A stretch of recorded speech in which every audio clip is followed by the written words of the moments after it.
Okay, so we are live. We are doing this thing. We are up to our necks in ascendancy magic, right? So if you haven't noticed that I've got stacks of shit all around me, this is the spell of the morning, right? The spell of the day, right? We'll put that over there.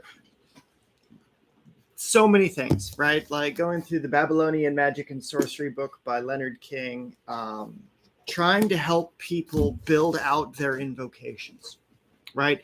And so this is where there's a couple of differences in the way that the new Grimoire of Arts is going to be structured. And this is going to be in the way that you make your conjurations to the gates of power initially. Okay?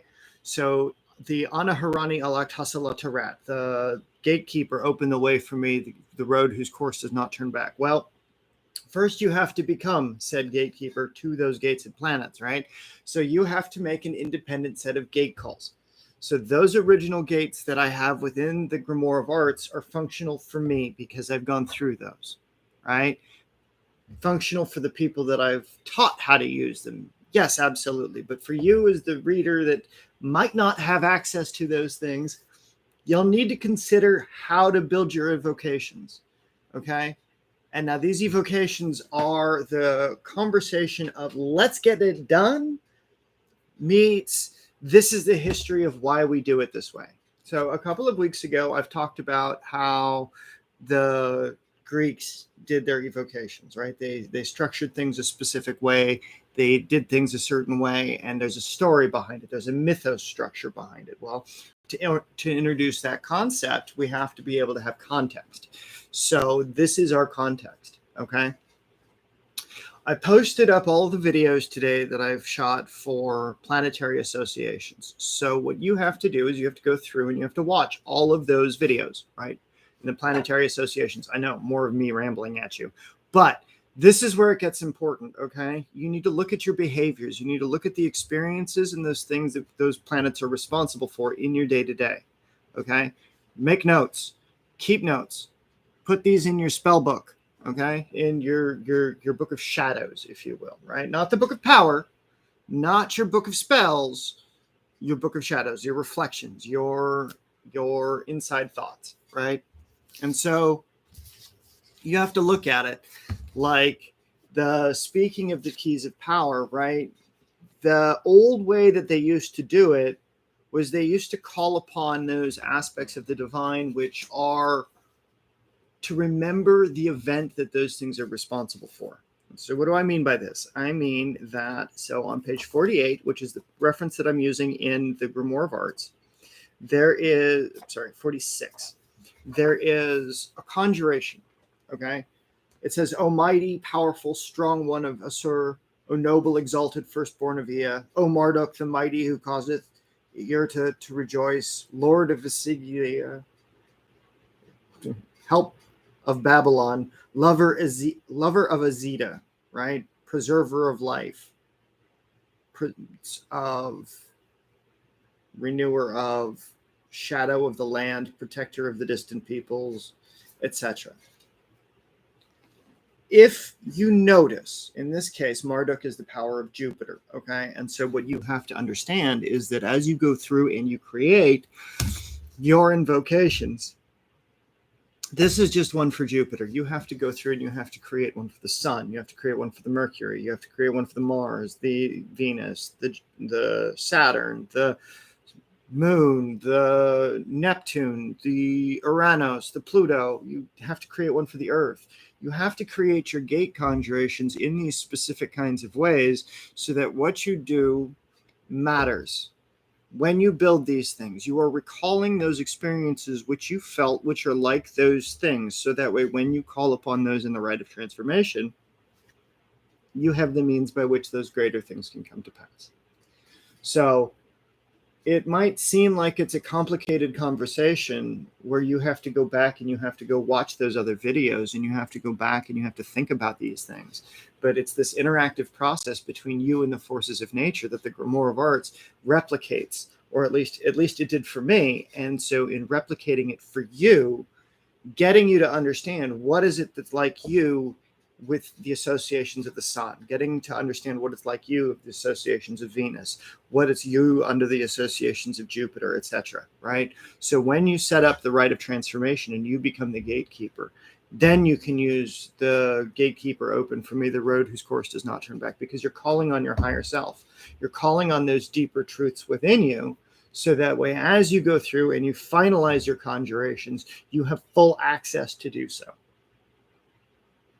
Right? And so by doing that, excuse me, talking and yawning at the same time. It's been an interesting day. Lots and lots of formatting. So the rite of transformation section is finally done. It took all morning to finish. So that's what it's like, I'm tired. My brain is done. So anyway, I want you guys to have a really good afternoon, and I really want to drive home the point of you can make your own gate conjurations to make sure that you understand what every single force you operate under comes through. So that way, as you go through and you create your relationship between you and the higher forces, you're able to incorporate those higher forces into your principal actions. So that way, when you're creating the gateways of power, you're able to identify by the Jupiter of this, by the Saturn of that, you understand what those qualities and those principles are. So that way you get to make them manifest accordingly. So as you go through and you structure other conjurations in the future, other spells that you make, right? When you're using the spell anchors, right? So when you're using these kinds of things, right? This is the one for Saturn, inside of which it's got all the ingredients and the arrangements of Saturn. And so when I use this, by the gates of Saturn, open forth before me into this vessel, right? Into these herbs, into this arrangement of ingredients. These are the exact kind of things that I'm talking about, because it's a very literal force, right? The jar itself might not look the prettiest. I can work on that, right? Like it's one of those exclusive things, right? And this is what I want to do workshops with people with, is so that way, like the actual, like when it comes time to like, let's get your tools built, right? Let's build you your planetary anchors. Let's build you your astrological anchors. Let's build you your gate conjuration, so that way you know what they operate as, you know what they work on, right? And if you I always talk about Big Red, the codex, the Grimoire of Arts, right? But this one predates the codex. This is the codex, right? This is the what operational mechanics and theory and principles that I was operating on for the 10 years that it took me to write the Grimoire of Arts, right? And this is the one that I used as the foundation for all the spells in the Grimoire of Arts. Like, this is where they were originally. And this is the stuff that there's even shit in here that I omitted that I still teach out of. It's just not very often that I do it, because some of this stuff, if you think the Grimoire of Arts gets kind of wacky, this book is fucking downright loony, right? But in the same kind of way that you have things like Mark Allen Smith's application of Belial, Lucifer, and Hecate as Atlantean holdovers, right? Like they escaped the temporal fold and were able to come forth into this world. And so through those three, you have the application of magic. You have the application of Atlantean magic anyway, at least according to Mark Allen Smith. And so using this book and working with this book, specifically with the rites of transformation, there are some interesting things that you can do. There are some interesting things that can be done. And, this isn't one of those things that I regularly try and sell. This is why the Grimoire of Arts 10th anniversary is a revolution in the way that I present this material, so that everything in that book becomes its own thing. Like, it's not the talismata that is the Grimoire of Arts, right? But it is a reflection on the Grimoire of Arts. It is the application of these things, so that way what people get themselves into, what people get themselves up to and for, it's applicable. It's the boots on the ground, let's get her done, right? And so With that, now that you know how to make your evocations, now that you have all the resources available to make the invocations for the gates, right? You can make them external to yourself. You can make them internal to yourself. What's up, Alex? Good afternoon, buddy. So, making the conjurations to the gates. This is what you have to consider. What did you experience when you brought that magic into your life? What did you cultivate in the relationship between you and those higher forces? What are you doing as it manifests through you? So if you're going to call upon the planetary principles, you need to know how those planetary principles are at play in your life, right? You can look through your astrological forces on your zodiac chart and everything like that. Sure. But I'm talking about the day you were born and the 7 days that follow, right? As it goes one through the other, right? So as you were born on a specific day of the week, that is the gate you should conjure first. That is the power that gave you birth. Through that gate, you came into this world. Then the next day, then the next day, then the next day, then the next day. And so as you build out the rite of transformation, as you go through the Grimoire of Arts and you get ready to do that spell, those are the considerations that you have to make. So not only are you going through the ordeals, but you're lining it up along your birth chart. So that way you're going through in the same sequence that you went through initially in the first 7 days of life, right? And so in your first 7 days of life, completing the cycle, all of creation is manifest in your first 7 days. Does that sound familiar to people? That is the genesis of the narration, right? It's your first 7 days of life. When you go through the planetary attributes of each of the 7 gates, if you were born on a Monday, you were born under the gate of the moon, then you should be conjuring the gate of Mars, then it should be Mercury, then it should be Jupiter, then it should be Venus, then it should be Saturn, then it should be the sun, and then on that 8th day you get to rest, right? So you get to have that loop. You get to have, that is your attribute when you come through. If you're born on a Monday, if you're born on a Sunday, congratulations. Sunday is when your week starts. Saturday is when your week ends, right? Rest on a Sunday. Start it all over again, right? You did all the work of getting born. Now you got to go through the week, right? If you're born on a Tuesday, start with Tuesday. That's Mars, then Mercury, then Jupiter, then Venus, then Saturn, then the sun, and then the moon, and then, back to Mars again. But that's the order and the pattern of when you're initially tapping into these primal powers, right? And you're doing this so that way what you do when you incorporate in your body, you're tapping into the rhythms of your life. So that way you're not violating your sense of unity, right? Like if you're doing a spell on Thursday, right? And you were born on a Tuesday, and you've never opened the gate of Jupiter before, it's recommended that you go through and open up the gates of Mars and then Mercury and then Jupiter. So that way you get the power that you're looking for. If you've already associated with each of the primary gates of power and you've already worked with each of the planets and their respective applications, and you've gone back through and watched all of the videos on the planets, so that way I've gone into some detail for you, so that way you have a working knowledge that's available to you now, right? And so that as you go back and you go do those things, you have those resources that you can tap in and go deeper with, right? You can look into, well, these are the principal behaviors that these forces are responsible for.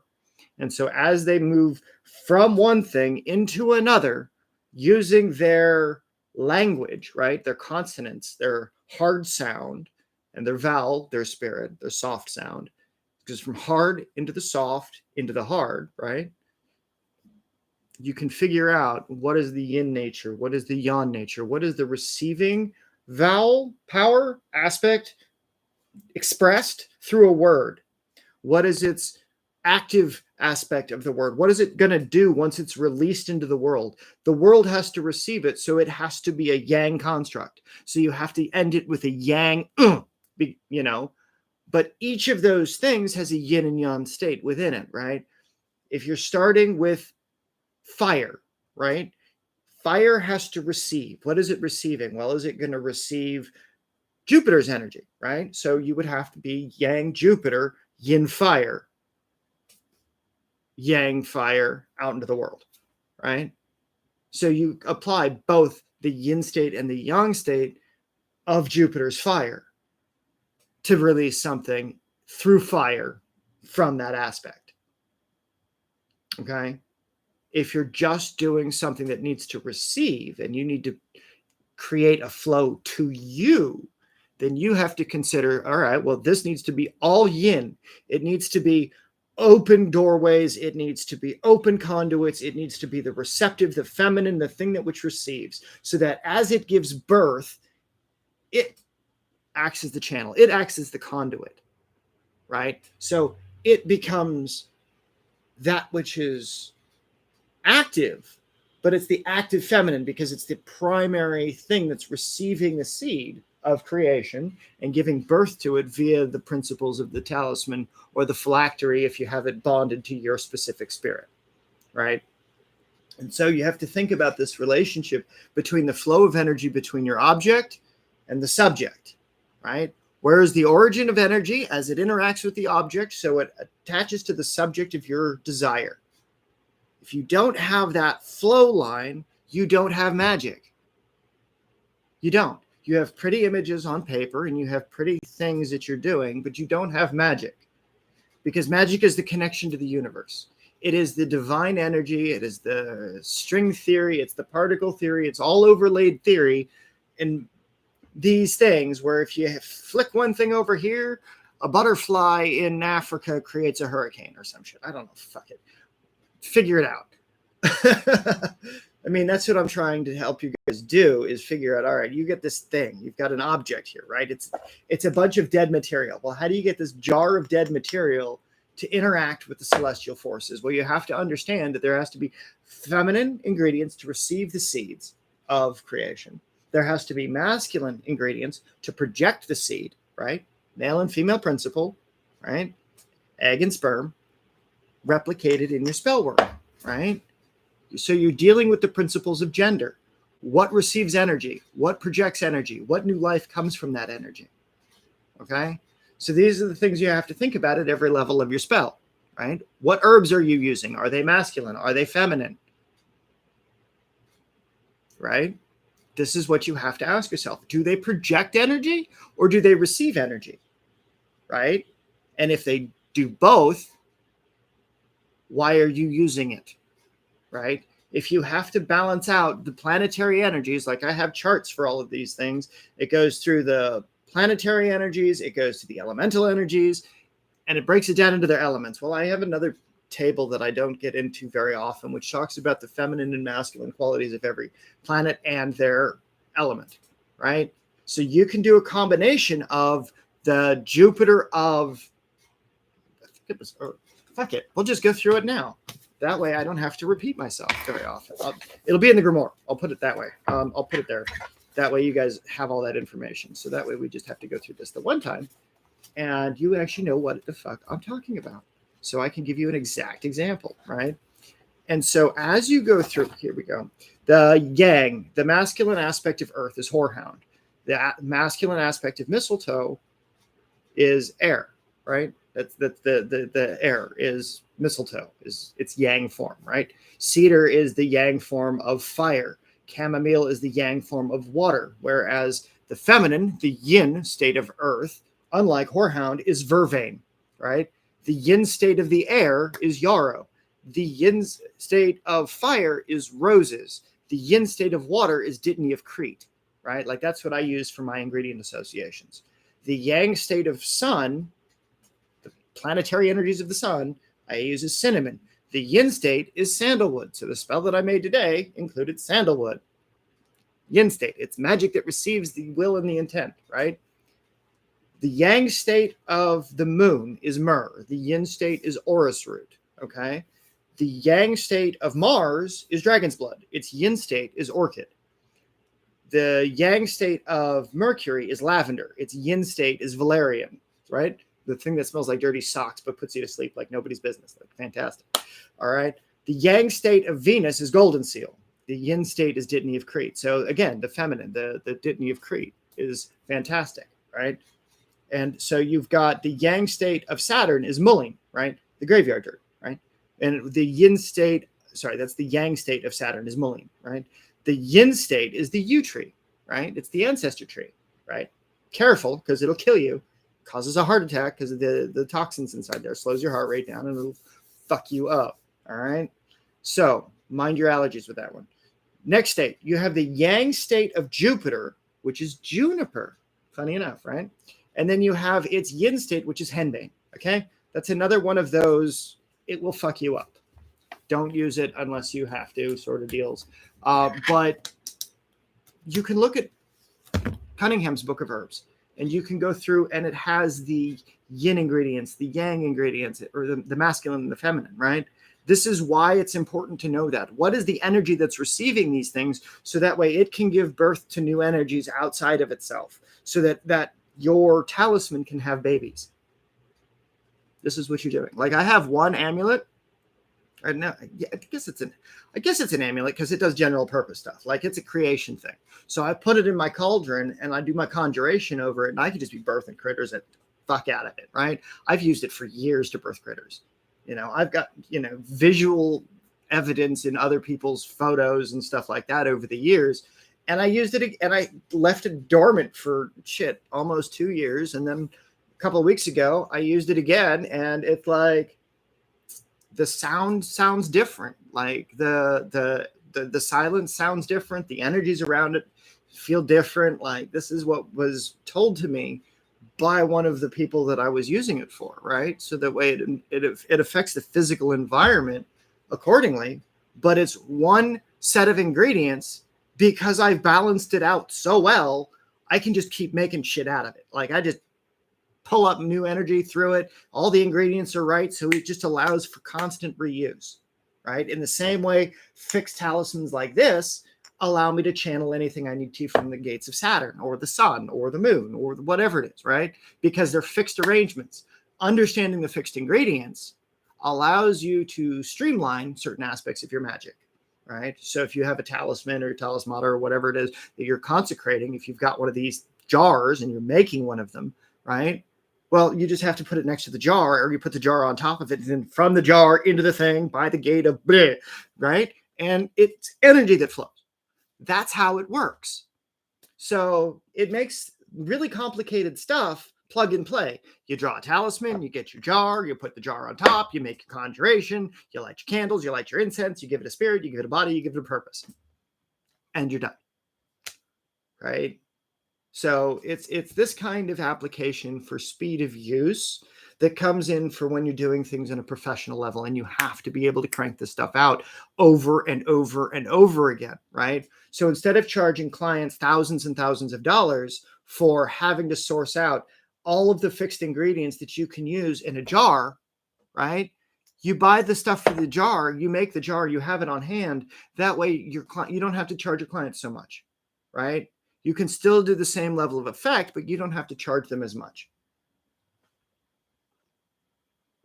Because you should be charging your clients for the ingredients, not for the intangibles that you could produce. You're not charging them for the material outcome, right?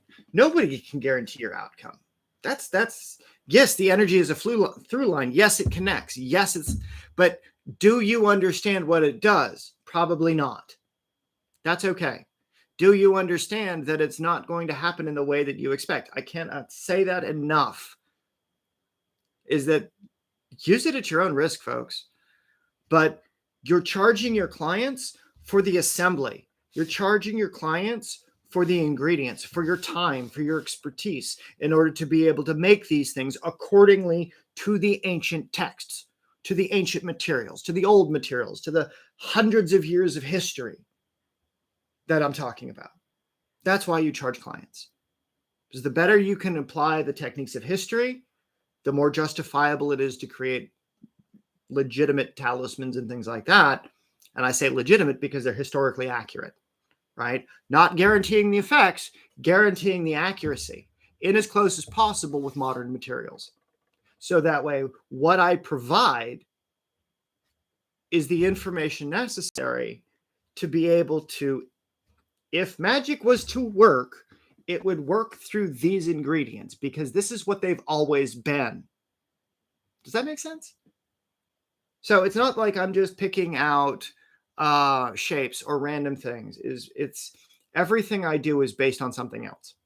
It's built upon years of work. It's the application and the modeling from history. So that way, using those models in history, using those kinds of things, we can then apply to a deeper level those things which will help our manifestations occur, right? And what do our manifestations look like? Well, they can be simple. They can be synchronicity. They can be developmental. They could be behavioral. They could be what you feel when you say the right words and your hair stands on end and you get the job you want, or the situation occurs in just the right kind of way so that you don't get fucked over by life, right?